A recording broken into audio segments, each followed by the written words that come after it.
Okay, so your assignment today is going to be regarding birds. And you see here all of the backyard birds of Wisconsin. And these are, you know, the most common birds you'll see. And I know that you've seen robins. I know that you've seen or heard woodpeckers pecking on your house in the morning when you're trying to sleep. A red-winged blackbird is a nice bird. I like when I see them because it means it's spring. They are the first birds you'll see out at Wisconsin, at Bradford Beach or Atwater Beach in the spring. You'll see them everywhere, and you'll recognize their call too. My favorite bird is the black-capped chickadee, and they're small and they are very common at a backyard feeder, especially if you have a good quality seed like a black sunflower seed. And I don't know, I think I like them because they're so social, and they seem like they're cheerful, and it seems like they're almost playing, and they do not have an aversion to humans. So those are common. And today at my house I saw this red-breasted nuthatch, and I got pretty excited because I haven't seen one in a while, and I noticed the white stripe and the kind of goldish red belly, and I knew that it wasn't this white-breasted nuthatch. I knew that it wasn't because of the stripe on his head. So that was pretty exciting. I know you're excited too. And let's see. So you've all seen robins, you've all seen blue jays. Blue jays are just gorgeous birds, and they're so brightly colored, and they have this kind of unusual tufted or crested head, and they are large birds. And the grackle is an interesting bird. In Houston or around some of the cities in Texas, years and years ago, they used to have these big gangs of grackles that would just get really aggressive and attack people. And I haven't heard any stories like that lately. But I was on vacation a few weeks ago.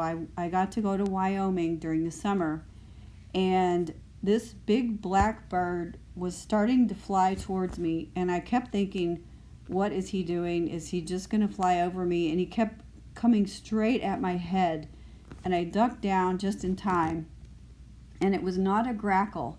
It had white markings on it, and I didn't know what it was. I had to go look it up, and it was a magpie.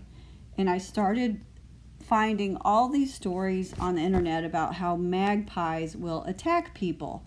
So apparently when they're protecting their nest, the male will just, fly at people if they're in the area because they're trying to scare them off from being around the nest. And apparently in Australia, they're known to attack people on bicycles. So I did not know that until one was flying at my head last week.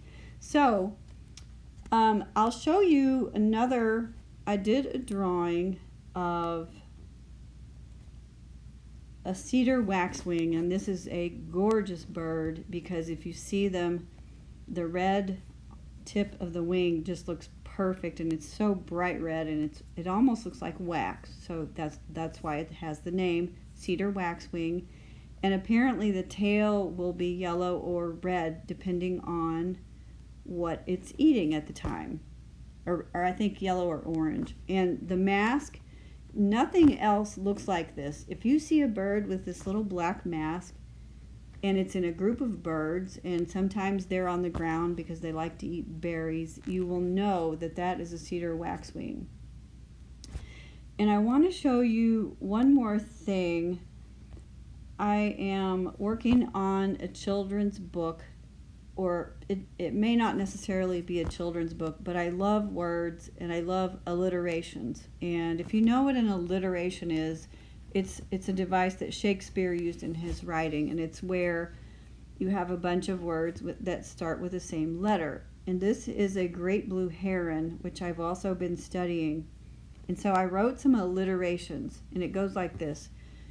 Great blue heron mostly dine at dawn and dusk. Wading in wetland waters or shorelines and streams, they probe and peck for prey. Favorite food is fish, but also eat rodents and reptiles and regurgitate to nourish their young. They nest on islands or isolated spots. So I'm working on just kind of finding fun things that are educational about birds, and one of these days I'm going to publish a book with my drawings and my alliterations. So back to the assignment is I would like you to pick one of these birds so you can pause it when you need to.